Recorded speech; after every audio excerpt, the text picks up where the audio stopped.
बाल विकास एवं शिक्षा शास्त्र के अति महत्वपूर्ण प्रश्न इस सीरीज में हम लोग सॉल्व करेंगे। पहला प्रश्न दिया गया है कि बुद्धि को मापने के लिए मानसिक आयु और संप्रत्य किस विद्वान ने इस कथन को कहा है? तो अल्फ्रेड वीने ने। दूसरा प्रश्न है कि मानसिक आयु क्या है? तो किसी व्यक्ति द्वारा अपनी उम्र से ज़्यादा कार्य करना या कम कार्य करना ही उसकी मानसिक आयु कहलाती है। नेक्स्ट प्रश्न नंबर 3 जो है,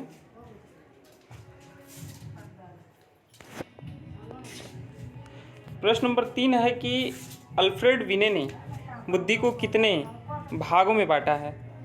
तो अल्फ्रेड वीने ने बुद्धि को 3 भागों में बांटा है। एक मंद बुद्धि, औसत बुद्धि और कुशाग्र बुद्धि जो उच्च बुद्धि होती है।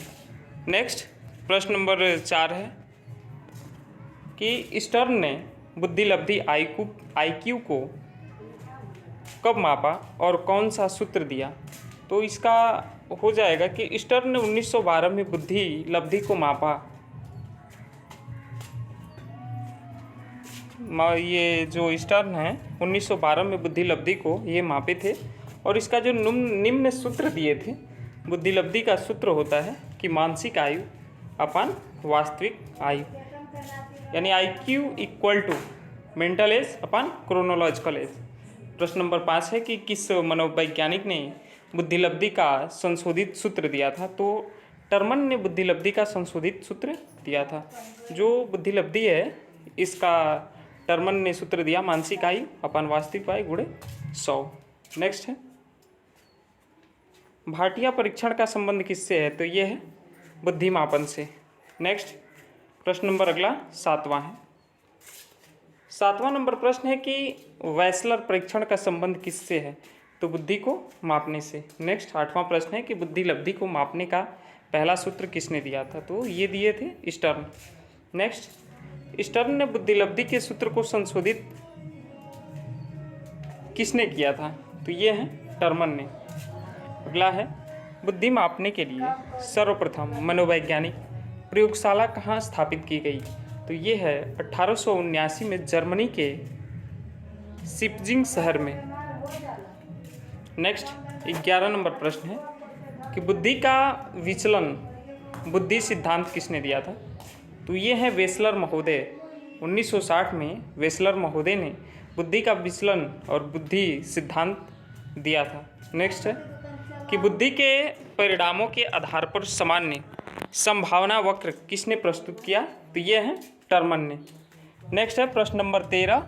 प्रश्न नंबर 13 है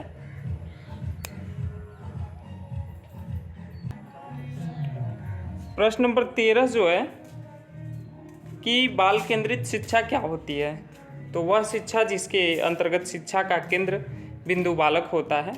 ऐसी शिक्षा बालकों की रुचि को, क्षमताओं को, प्रवृत्तियों को ध्यान में रखकर प्रदान की जाती है, बाल केंद्रित शिक्षा कहलाती है।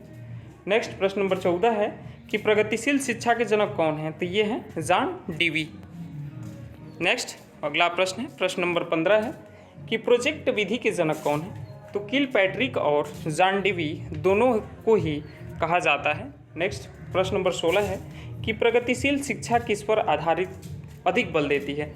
तो जो प्रगतिशील शिक्षा है ये प्रोजेक्ट विधि से पढ़ाने पे अधिक बल देती है। प्रश्न नंबर 17 है कि बालकों के नैतिक विकास के जनक कौन हैं? तो ये कोहल वर्ग हैं। नेक्स्ट है कि नैतिकता का क्या अर्थ है? तो बालकों के अंदर नैतिक गुणों का विकास करना ही नैतिकता है, जैसे झूठ ना बोलो, बड़ों का आदर करना, दूसरों की आज्ञा का पालन करना, दूसरों की सहायता करना, मिलजुल कर रहना इत्यादि।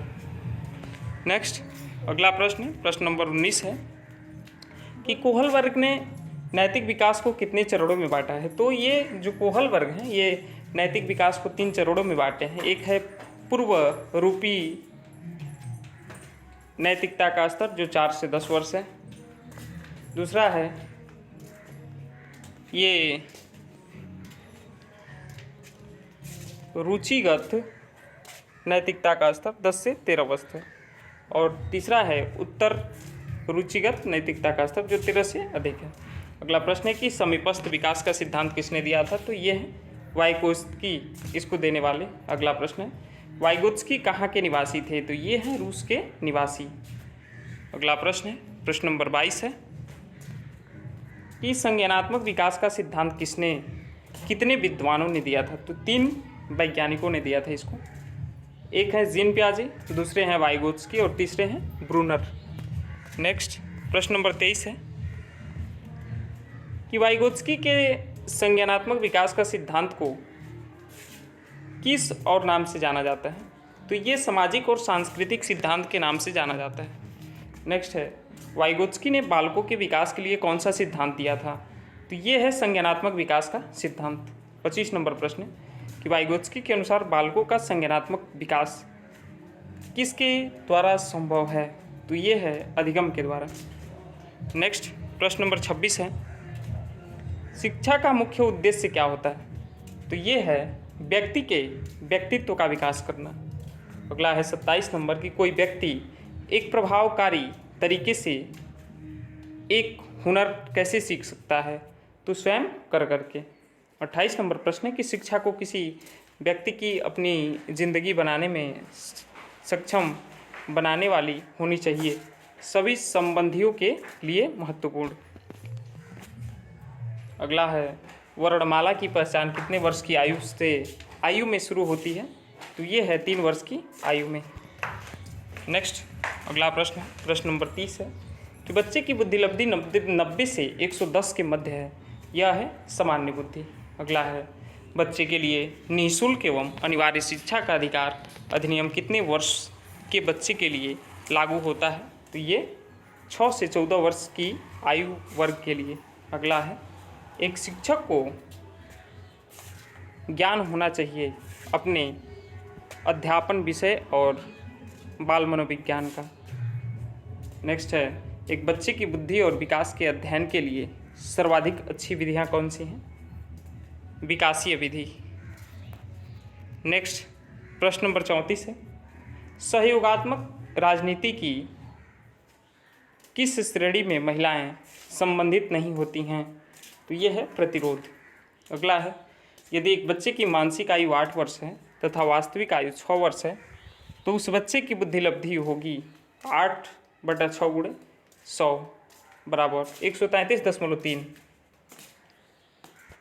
इसकी बुद्धि लब्धि यानी ये प्रखर बालक में आएगा, बुद्धिमान बालक है, 130 से प्लस है।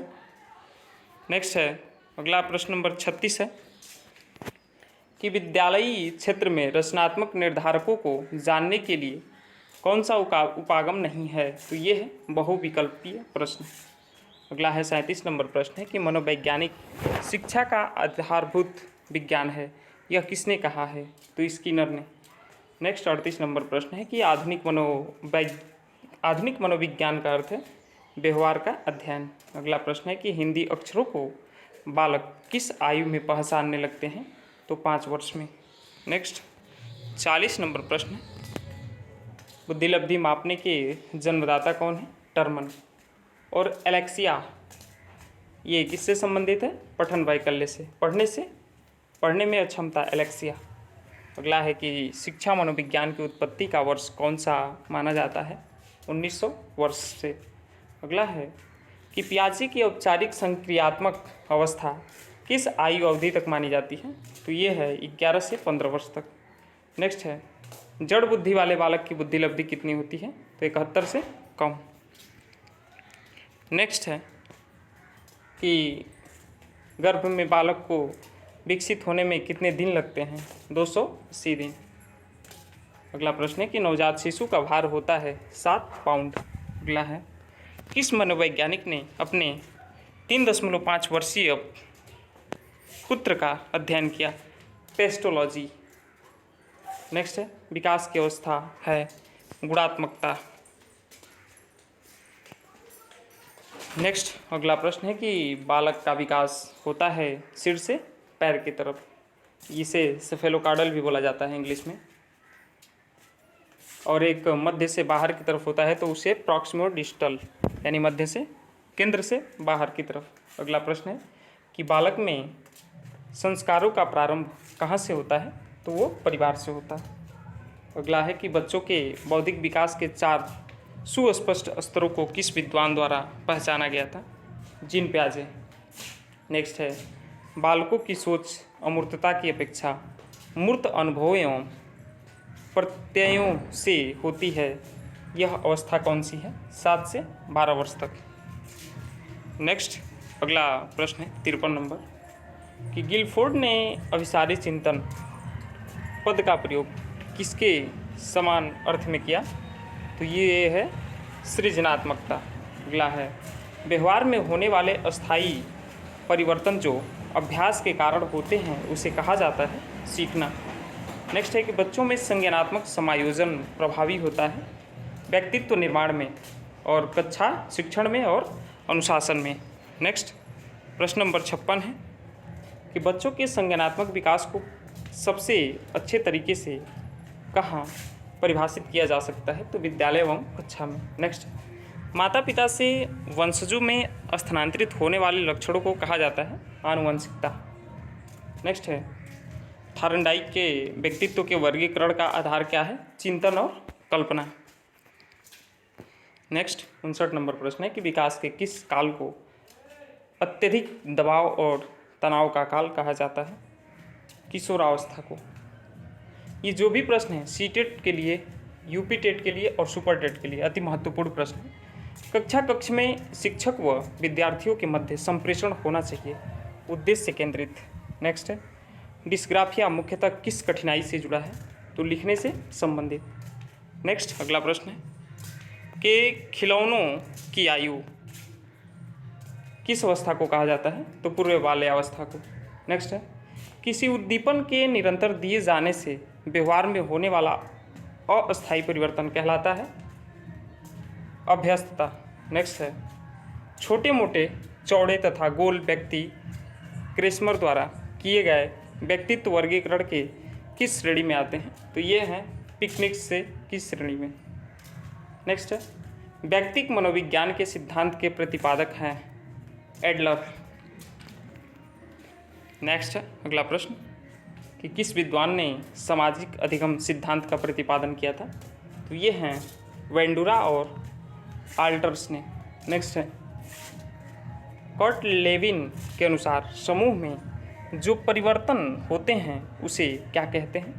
गतिशीलता। नेक्स्ट है, 16 पीएफ का प्रयोग किसके मापन हेतु किया जाता है? व्यक्तित्व। अगला है, पावलोव ने सीखने के अनुबंधन प्रक्रिया सिद्धांत का प्रतिपादन किस पर प्रयोग किया था? तो ये है चूहे पर। नेक्स्ट अगला प्रश्न, किस अवस्था में बच्चे अपने समवयस्क समूह के सक्रिय सदस्य हो जाते हैं? किशोरावस्था। नेक्स्ट है, बच्चे दुनिया के बारे में अपनी समझ का सृजन करते हैं, इसका श्रेय किस विद्वान को जाता है? जीन पियाजे। नेक्स्ट है, वाइगोत्स्की बच्चों के सीखने में किस कारण की महत्वपूर्ण भूमिका पर बल देते हैं?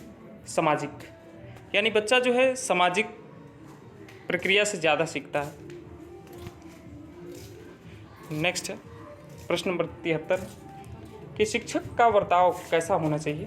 तो ये है आदर्शवादी। नेक्स्ट है, जीन पियाजे के अनुसार संज्ञानात्मक विकास के किस चरण पर बच्चा वस्तु अस्थायित्व को प्रदर्शित करता है? तो ये है पूर्व संक्रियात्मक चरण। नेक्स्ट है, कोहल वर्ग के अनुसार शिक्षक बच्चों में नैतिक मूल्यों का विकास कर सकता है, कैसे? नैतिक मुद्दों पर आधारित चर्चाओं में उन्हें शामिल करके। नेक्स्ट अगला प्रश्न है 76 नंबर कि बालकों का सर्वाधिक उचित काल कौन सा है जब वे विस्फोट और तनाव में होते हैं? तो ये है किशोरावस्था। नेक्स्ट, बालकों के सर्वतोमुखी विकास हेतु सर्वाधिक उचित विद्यालय है खेल का मैदान। नेक्स्ट है, छात्र का वह सोपान जबकि यह सर्वाधिक रूप से संवेगों से घिरा रहता है, किशोरावस्था। नेक्स्ट है, बालक के विकास से ज़्यादा महत्वपूर्ण क्या है? तो वंशक्रम एवं वातावरण दोनों। नेक्स्ट प्रश्न है कि मनोविज्ञान में सामाजिक विकास से क्या अभिप्राय है? तो दूसरों के साथ अच्छे संबंध का विकास। नेक्स्ट है, विकास की दृष्टि से सही क्रम है आत्मीकरण, समायोजन और अनुकूलन। अगला है, बालकों में संज्ञानात्मक विकास की भिन्नता होती है क्योंकि उनमें अंतरंग योग्यताएं भिन्न भिन्न होती हैं। नेक्स्ट प्रश्न नंबर 83 है कि बालकों में तर्क की क्षमता विकसित करने के लिए आप क्या करेंगे? संदर्भ बदलते हुए प्रश्न पूछेंगे। नेक्स्ट है, मैडम मॉन्टेसरी ने अधिगम परिवेश में सर्वाधिक बल किस पर दिया है? तो ये है ज्ञानेंद्रियों के उपयोग पर। नेक्स्ट है, आत्मसम्मान की भावना का लक्षण किस अवस्था में प्रकट होता है? तो ये है किशोरावस्था में। नेक्स्ट अगला प्रश्न है 86 नंबर कि रक्षा तंत्र बहुत सहायता करता है, तो ये दबाव से निपटने में। अगला है, क्रियात्मक अनुसंधान का उद्देश्य है विद्यालय तथा शैक्षिक प्रणाली में सुधार। नेक्स्ट है, पुरुष स्त्रियों की अपेक्षा ज़्यादा बुद्धिमान होते हैं, यह कथन प्रदर्शित करता है लैंगिक पूर्वाग्रह को। नेक्स्ट अगला प्रश्न है 89 नंबर कि सुमन अपनी कक्षा को क्षेत्र भ्रमण पर ले जाती है। सुमन अपनी कक्षा को क्षेत्र भ्रमण पर ले जाती है, यानी जो सुमन है, जो टीचर हैं पढ़ा रही हैं, उनके जो क्लास के बच्चे हैं, कक्षा के बच्चे हैं, उनको क्षेत्र भ्रमण के लिए ले जा रही हैं और वापस आने पे अपने विद्यालयों के साथ भ्रमण पर चर्चा करती हैं। यह किस ओर संकेत करता है? तो ये सीखने के लिए आकलन, यानी जैसे मान लीजिए कि सुमन है अपने क्लास के बच्चे को ले गई भ्रमण पे, फिर वहाँ से लाई, पूछ रही हैं कि आपने कैसी मंजिल देखा, कितने मंदिर देखा, कौन सी मीनार देखा, या मतलब या फिर कैसी गाड़ियाँ देखा, कैसे बच्चे देखे आप, कैसी रेलगाड़ी देखी, मतलब भ्रमण के लिए ले गई हैं। तो वहाँ पे जितनी भी नई नई चीज़ें हैं या फिर आधुनिक संसाधन हैं या फिर जो भी है या प्राकृतिक संसाधन है, तो उनके बारे में आप पूछ सकते हैं। इससे बच्चे के सीखने का आकलन होगा। अगला प्रश्न है कि सबसे अधिक गहन और जटिल समाजीकरण होता है किशोरावस्था के दौरान। नेक्स्ट है, आनुवंशिकता को कैसी सामाजिक संरचना माना जाता है? तो ये है स्थिर सामाजिक संरचना। नेक्स्ट 92 नंबर जो प्रश्न है कि सीखने का वह सिद्धांत जो पूर्ण रूप से और केवल अवलोकनीय व्यवहार पर आधारित है, सीखने की किस सिद्धांत से संबंधित है? तो ये है व्यवहारवादी सिद्धांत से।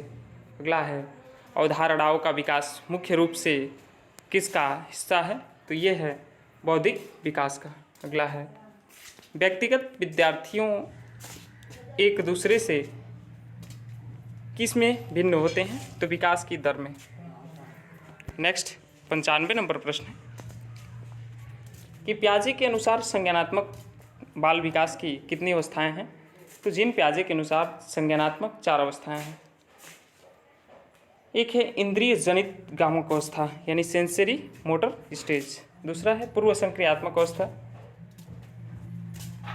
प्री सेंसरी मोटर स्टेज, और तीसरा है मूर्त संक्रियात्मक अवस्था यानी कंक्रीट ऑपरेशनल स्टेज, और अमूर्त संक्रियात्मक अवस्था तो ये है फॉर्मल ऑपरेशनल स्टेज। नेक्स्ट है, प्राचीन काल में मनोवैज्ञानिक का अर्थ क्या था? तो ये है आत्मा का विज्ञान। नेक्स्ट अगला प्रश्न कि मनोविज्ञान को आत्मा का विज्ञान किसने कहा? तो ये हैं कहने वाले अरस्तु। अगला है, 17वीं शताब्दी में मनोविज्ञान को क्या कहा जाता था? तो ये मन या मस्तिष्क का विज्ञान। अगला है, मनोविज्ञान को मन या मस्तिष्क का विज्ञान किसने कहा था? पोम्पोलॉजी ने। नेक्स्ट है, 18वीं शताब्दी में मनोविज्ञान को क्या कहा जाता था? चेतना का विज्ञान। नेक्स्ट अगला है 101 नंबर प्रश्न है कि मनोविज्ञान को चेतना का विज्ञान किसने कहा था? तो ये कहने वाले हैं विलियम जेम्स या बुंट।